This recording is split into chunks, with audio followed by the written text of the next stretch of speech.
વિદ્યાર્થી મિત્રો, મારી યુટ્યુબ ચેનલમાં તમારું હાર્દિક સ્વાગત છે. આજે આપણે ધોરણ 12ની અંદર નામાના મૂળ તત્વો ભાગ 1માં ચેપ્ટર 1 ભાગીદારી વિશે પ્રવેશ વિશે જોઈશું. તેમાં સૌથી પહેલાં આપણે ઇન્ટ્રોડક્શન મીન્સ પ્રસ્તાવના જોઈશું. તો પહેલાં તો ભાગીદારીનો અર્થ અને વ્યાખ્યા કોની કહેવાય?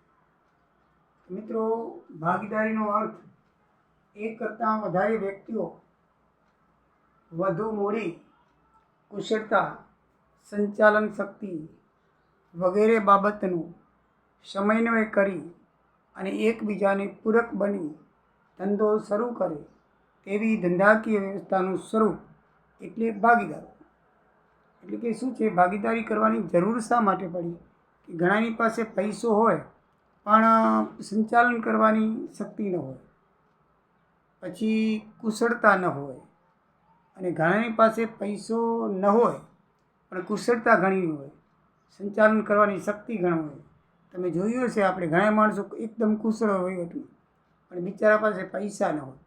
ઘણા બધા માણસો પાસે લોટ ઓફ પૈસા હોય, પણ ધંધો કેમ કરવો અને કઈ રીતે કરવો એ બધી ખબર ન પડે. કાયદાકીય ગૂંચવણીમાં પણ ખબર ન પડે, કેવી રીતે ધંધાનું સંચાલન કરવું એ પણ ખબર ન પડે. તો આવી 2-3 વ્યક્તિઓ ભેગી થાય, એક પાસે પૈસો હોય, એક પાસે સંચાલન કરવાની શક્તિ હોય, એક પાસે બુદ્ધિશાળી માણસ હોય સરકારી કામકાજની અંદર બધી રીતે. તો એ 2-4 માણસો ભેગા થાય અને એ ભેગા થયેલો માણસો એકબીજાને એકરૂપ થઈ અને ધંધો શરૂ કરે. તો એ જે ધંધો શરૂ કરે એને એવા સ્વરૂપને ભાગીદારી કહેવાય. કાયદેસર રીતે ભાગીદારીની વ્યાખ્યા ભાગીદારી કાયદા 1932ની કલમ 4 મુજબ ભાગીદારી એ એવી વ્યક્તિનો સંબંધ છે કે જેઓ બધા દ્વારા અથવા બધા વતી તેમનામાંથી કોઈ એક દ્વારા ચલાવાતા ધંધાનો નફો વેચવા માટે સહમત થયા હોય. એટલે ભાગીદારી કાયદાની કલમ 4 1932નો કાયદો એ ભારતીય ભાગીદારીનો કાયદો છે. એની કલમ 4 મુજબ એમાં આ પ્રમાણે વ્યાખ્યા આપવામાં આવી છે કે ભાઈ બધા ભાગીદારો છે એ અથવા એનામાંથી કોઈ પણ એક ધંધો ચલાવે અને નફો વેચવા માટે સમત થયા હોય એવા ધંધાને ભાગીદારી કહેવાય. ભાગીદારીમાં જોડાય તે વ્યક્તિને ભાગીદાર અથવા પાર્ટનર કહેવાય છે. અને બધા ભેગા થઈને જે ધંધો કરીને પેઢી કહેવાય, પાર્ટનરશિપ ફર્મ કહેવાય. બરાબર છે? હવે ભાગીદારી પેઢીના લક્ષણો શું? તો ભાગીદારી પેઢી છે એ કરારથી અસ્તિત્વમાં આવે. એના નામે કરારનામું કરવું પડે. લેખિત અથવા મૌખિક બંને હોઈ શકે છે, પરંતુ લેખિત કરારનું હિતવા અને ઈચ્છનીય છે. કરારનામું કરવું એ ફરજિયાત નથી, મૌખિક રીતે પણ તમે કરી શકો છો. એમાં નફાનો હેતુ હોવો જોઈએ. ભાગીદારો નફો કરવા અને વેચવાના હેતુથી શરૂ કરવામાં આવે છે.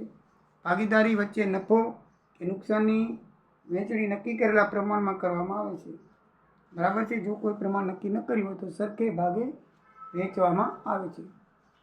કાયદેસરનો ધંધો. ભાગીદારી પેઢી કાયદેસરનો ધંધો ચલાવવા માટે અસ્તિત્વમાં આવે છે, ગેરકાયદેસર ધંધો ચલાવવા માટે થતો નથી. એકબીજાના એક એજન્ટ કહેવાય છે. ભાગીદારી પેઢીનો ધંધો બધા ભાગીદારો સાથે મળીને અથવા બધા વતી કોઈ પણ એક જણો ધંધો ચલાવે છે અને દરેક ભાગીદાર એકબીજાના પ્રતિનિધિ એટલે કે એજન્ટ ગણાય છે. સભ્ય સંખ્યા. તો કંપની ધારા 2013ની કલમ 464 મુજબ ભાગીદારી પેઢીમાં ભાગીદારોની સંખ્યા 100થી વધુ નહીં તેવી રીતે સરકાર નક્કી કરે છે. 100થી વધારે ભાગીદાર હોવા જોઈએ નહીં. ભાગીદારી કલમ 464 મુજબ. હાલમાં કંપની નિયમ 2014 મુજબ નિયમ 10 પ્રમાણે સરકારે ભાગીદારની મહત્તમ સંખ્યા 50 નક્કી કરેલી છે. એટલે એમાં સુધારો નક્કી કર્યો છે. પહેલાં 100 હતી, હવે 2014માં પાછો સુધારો કર્યો. 10 પ્રમાણે નિયમ 10 પ્રમાણે વધુમાં વધુ ભાગીદારો કેટલા હોય છે? 50 અને ઓછામાં ઓછા 2. અમર્યાદિત જવાબદારી.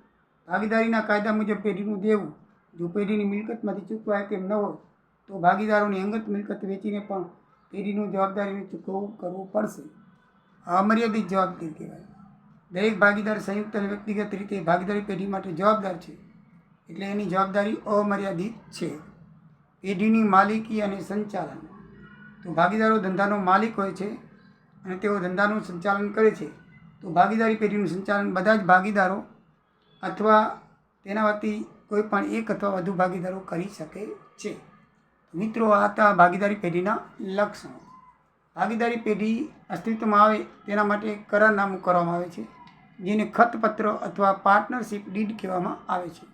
એ ભાગીદારી કરારથી અસ્તિત્વમાં આવે છે અને ભાગીદારી કાયદાની જોગવાઈની મર્યાદામાં રહી ભાગીદારો સર્વસંમત હોય તે પ્રકારનું ભારું કરારનામું તૈયાર કરે છે. તે પ્રકારનું ભાગીદારી કરારનામું તૈયાર કરે છે અને આ ભાગીદારી કરારનામાને ખતપત્ર કે ભાગીદારી કરારનામું કહેવામાં આવે છે. તેમાં 14 વિગતો હોય છે. એક, ભાગીદારોની વિગતો, ભાગીદાર નામ સરનામા એવું હોય છે. ધંધાનો પ્રકાર એમાં જણાવવાનો હોય છે. પછી ભાગીદારીનો આરંભ કઈ તારીખથી કરવામાં આવ્યો છે એ લખવાનું હોય છે. મૂડીમાં કેટલા ભાગીદારો મૂડી લાવ્યા છે એનો ઉલ્લેખ કરવાનો હોય છે અને એના ઉપર વ્યાજ આપવું કે નહીં, એટલે ભાગીદારી મૂડી પર વ્યાજ આપવું કે નહીં તેની જોગવાઈ કરેલી હોય છે. ઉપાડ એટલે વધારેમાં પેઢીમાં વધારે ભાગીદારો કેટલો ઉપાડ કરી શકે અને એના ઉપર વ્યાજ લેવું કે નહીં એ પણ નક્કી કરવાનું હોય છે. નફા નુકસાનની વહેંચણીનું કયું પ્રમાણ રાખવાનું હોય છે. જો એ પ્રમાણ બરાબર ન હોય, ન રાખેલું હોય, ભૂલાઈ ગયેલું હોય તો સરખા પ્રમાણમાં આપણે વેચવાનું હોય છે. ભાગીદારને પગાર, બોનસ, કમિશન, મહેનતાણા કેટલા લેવા એ નક્કી કરવાનું હોય છે. આમ તો એ લેવાનું હોતું નથી, પણ કોઈ સક્રિય રીતે સંચાલનમાં ભાગ લેતો હોય તો એને પગાર, બોનસ, કમિશન, મહેનતાણું આપવાનો ઉલ્લેખ આ કરારનામામાં કરવામાં આવે છે. ભાગીદારી પેઢીને આપેલ લોન પર ભાગીદારોની પેઢીને જરૂર પડે અને કોઈ ભાગીદાર પૈસાવાળો હોય, ભાગીદારી પેઢી લોન આપે તો એ લોનમાં વ્યાજ કેટલું આપવું તે નક્કી કરવામાં આવે છે અને જો નક્કી કરેલું ન હોય તો 6% વ્યાજ ચૂકવવું પડે છે કાયદેસર. પાઘડી, નવા ભાગીદારના પ્રવેશ સમયે કે જૂના ભાગીદાર નિવૃત્તિ વખતે કે મૃત્યુ વખતે પાઘડીની કિંમત કઈ રીતે કરવી તેનો ઉલ્લેખ કરારનામામાં કરવાનો હોય છે.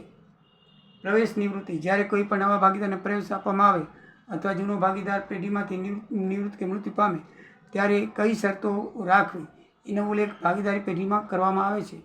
ભાગીદારી પેઢીનું વિસર્જન, ભાગીદારી પેઢીનું વિસર્જન કયા સંજોગોમાં કરવું અને તેના માટે કઈ કાર્યવાહી કરવી તેનો આ કરારનામામાં ઉલ્લેખ કરવામાં આવે છે. તો મિત્રો, આ કરારનામામાં આ પ્રમાણનો 14 વિગતનો ઉલ્લેખ કરેલો હોવો જોઈએ. માનો કે કરારનામું નથી કર્યું, બરાબર છે, અને ભાગીદારીમાં એમને મૌખિક રીતે ધંધો શરૂ કર્યો છે, કરી શકાય છે. તો જ્યારે કાંઈ ડિસ્પ્યુટ થાય ત્યારે ભાગીદારી કાયદા 132 મુજબ કઈ જોગવાઈ લાગુ પડે? તો પહેલી એક કે ભાઈ દરેક ભાગીદારે પેઢીમાં મૂડી લાવવી એ જરૂર નથી, પરસ્પર સમજણથી લાવવાનું હોય છે. ભાગીદારોને મૂડી પર વ્યાજ આપી શકાય નહીં, જરૂરી નથી. ભાગીદારોની નફા નુકસાનની વહેંચણી સરખે હિસ્સે થાય. કોઈ પણ ઉલ્લેખ ન કરેલો કે 2:3:4 એવો કોઈ પ્રમાણ ન આપેલું હોય તો એનું સરખે હિસ્સે આપણે વહેંચણી કરવું. દાખલામાં પણ પ્રમાણ ન આપેલું તો સરખે હિસ્સે લખવું. ભાગીદારી પેઢીમાંથી કરેલ ઉપાડનું વ્યાજ વસૂલ કરાય નહીં. દાખલામાં આપેલું હોય તો આપણે વસૂલ કરવાનું. ભાગીદારને પગાર, બોનસ કે કમિશન કે મહેનતાણું આપી શકાય નહીં. ભાગીદારી પેઢીને આપેલ લોન પર 6% લેખે વ્યાજ આપવું. આપણને દાખલામાં ઉલ્લેખ ન કરેલો હોય તો આપણે 6% લેખે વ્યાજની ગણતરી કરવી, કારણ કે ફરજિયાત છે.